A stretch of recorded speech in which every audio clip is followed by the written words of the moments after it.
Bonjour à tous, bienvenue sur notre nouvelle leçon. Ok, ngày nay chúng tôi đến với máy tầm po tiของម៉ាននេះ145 ok ទំព័រទី145មេរៀនទី10ដែលនិយាយអំពី bon travail beau travail beau travail beau travail អូខេអញ្ចឹង objectif របស់វាមាន3ណា parler de ses études មានតែនិយាយអំពីការសិក្សា d'écrire une expérience positive មានថានិយាយអំពីបទពិសោធន៍ជោគជ័យដូចយើងថាបទពិសោធន៍ល្អៗ exprimer une souhaite ou une projet professionnel ណានិយាយអំពីគម្រោងឬក៏ការតាំងចិត្តរបស់អ្នកអូខេ travailler trop ធ្វើការច្រើនមែនណាថ្ងៃនេះធ្វើការច្រើនមែនបានទីបែបខែគេច្រើនហ្នឹងអូខេឧទាហរណ៍ទេគាត់ឧទាហរណ៍ការពិតយ៉ាងម៉េចមិនដឹងទេណាគាត់ឧទាហរណ៍ថាថ្ងៃហ្នឹងយ៉ាងម៉េចអូខេតោះឥឡូវយើងក៏លេខទៅមើលទំព័រខាងក្រោមណានៃមេរៀនរបស់យើងណាអញ្ចឹងមេរៀនចូលទៅជ្រៅទៅហើយមើលតាមស្រួលហ្នឹងវង្វេងវង្វាន់ណាតោះឥឡូវយើងមើលគេដល់ណាដល់ណីយើងគេដាក់ថា ensemble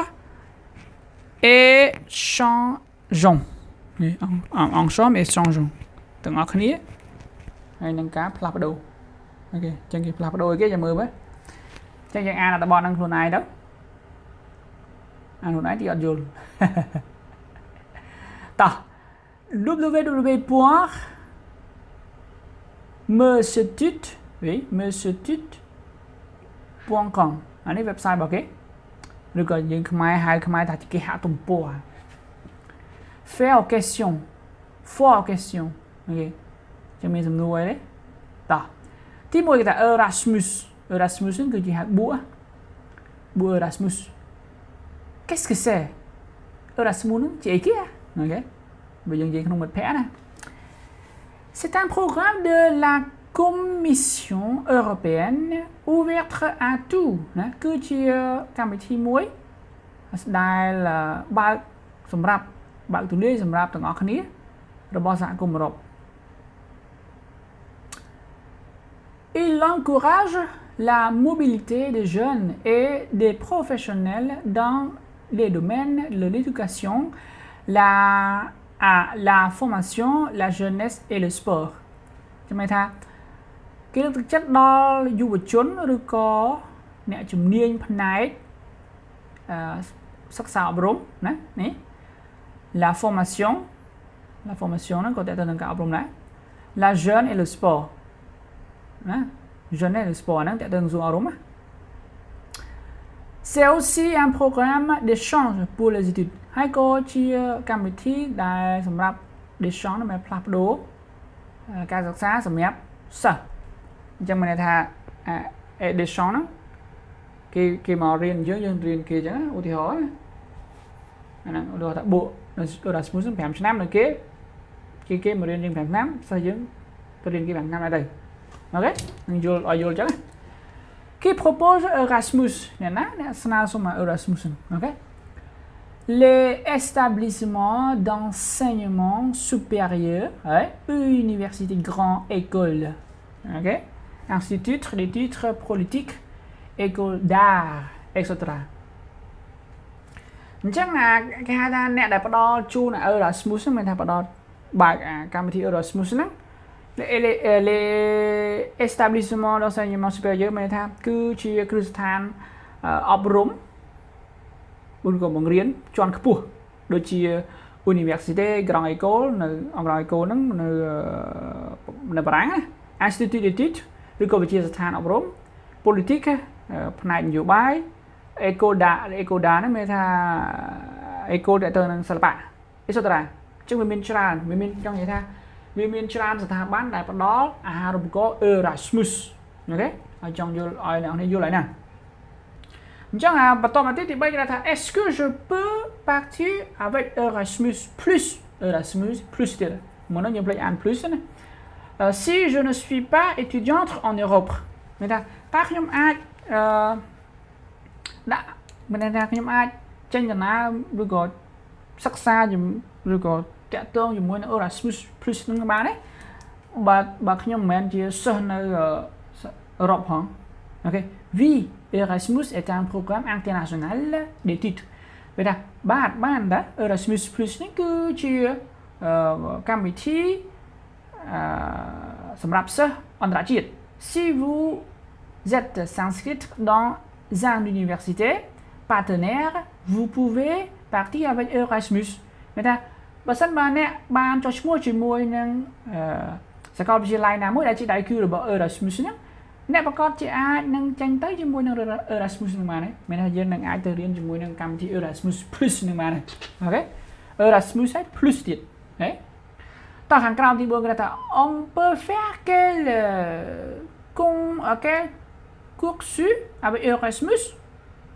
អញ្ចឹងមានថាតើយើងអាចមានកម្មវិធីសិក្សាខ្លះជាមួយ Erasmus ហ្នឹងអូខេ de nombreux parcours université តើមានកម្មវិធីសិក្សាហ្នឹងច្រើនណាស់នៅក្នុង université ហ្នឹង sont possibles មានច្រើន diplôme de licence ណា diplôme de licence master doctoral diplôme de licence ហ្នឹងបញ្ញាបត្រយើងហ្នឹងអូខេmaster អនុបណ្ឌិតឬក៏បញ្ញាបត្រជាន់ខ្ពស់ doctorat ហ្នឹងបណ្ឌិតអូខេ dans les disciplines de votre choix អូខេdans le discipline de votre choix មានថាការតាមការវិនិច្ឆ័យនិងតាមការចម្លែកចិត្តរបស់យើងអូខេអញ្ចឹងបើយើងចង់ទៅនោះយើងថាខ្ញុំនៅទៅនេះបញ្ញាបត្រដែរទៅរៀននោះបញ្ញាបត្រចង់ខ្ពស់ដែររៀន master មកអូខេហើយបើថាយើងចេញពី master យើងទៅដល់នេះរៀន doctorat អូខេតោះ langue lettres droit économique physique mathématiques médecine philosophe ណា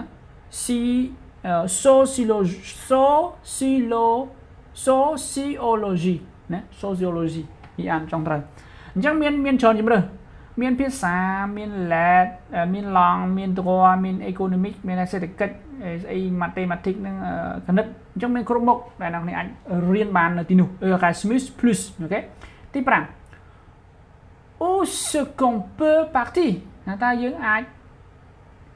ចេញទៅនៅពេលណាណាចេញទៅនៅកន្លែងណាចេញពីកន្លែងណាទៅអូខេ dans les pays de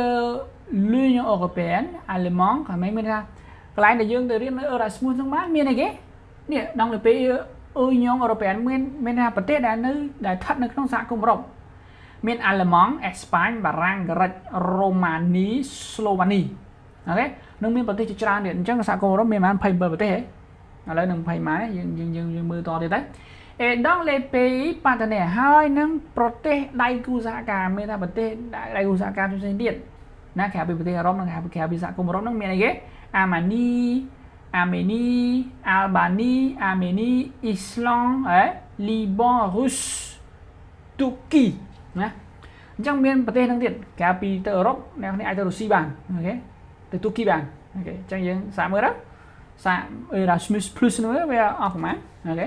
តោះទី6គេថា comment partir avec Erasmus តើយើងធ្វើម៉េចដើម្បីចេញដំណើរជាមួយ Erasmus បានអូខេ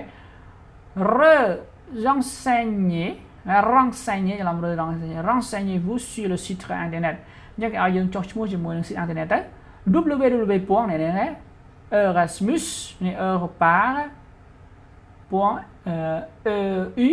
EU programme Erasmus Plus cherchez votre discipline មានថាស្វែងរកការសិក្សារបស់អ្នក quand vous avez trouvé l'université d'accueil នៅពេលដែលអ្នកគ្នាបន្ទាប់ពីនៅពេលដែលអ្នកគ្នាបានរកឃើញនៅសាកលវិទ្យាល័យដែលជាម្ចាស់នៃសាកលវិទ្យាល័យ